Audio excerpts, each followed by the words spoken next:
નમસ્કાર, શો ટાઈમમાં આપનું સ્વાગત છે. ભાવનગરના કાળિયાબીડ સરદાર પટેલ સ્કૂલથી બોર તળાવ તરફ જવાના કાચા રસ્તા પર ગત રાત્રિના બે અજાણ્યા શખ્સોએ યુગલને આંતરિક છરી વડે યુવાનો પર હુમલો કરી લૂંટ ચલાવી હતી.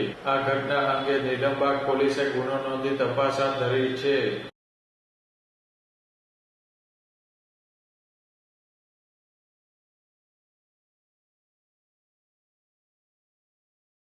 ભાવનગરના શિવાજી સર્કલ પાસે આવેલ મંગલમ ફ્લેટમાં રહેતા દિશાબેન અશોકભાઈ ડાભી અને તેના ભાવિ પતિ મનદીપસિંહ દિલીપસિંહ યાદવ ગત રાત્રિના 10:30 આસપાસ કાળિયાબીડમાં આવેલ સરદાર પટેલ સ્કૂલથી બોર તળાવ તરફ જવાના કાચા રસ્તા પર બાઇક મૂકીને ચાલીને જતા હતા. ત્યારે સામેના ભાગેથી બે અજાણ્યા શખ્સો બાઇક ઉપર આવ્યા હતા.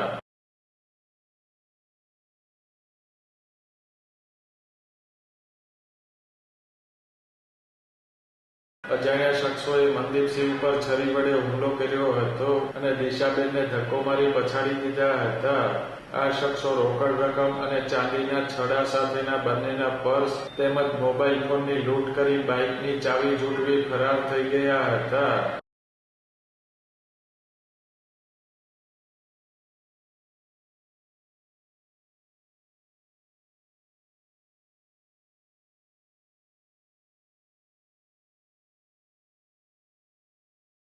આ બનાવની જાણ થતાં નીલમબાગ પોલીસ ઘટના સ્થળે પહોંચી હતી અને તપાસ હાથ ધરી હતી.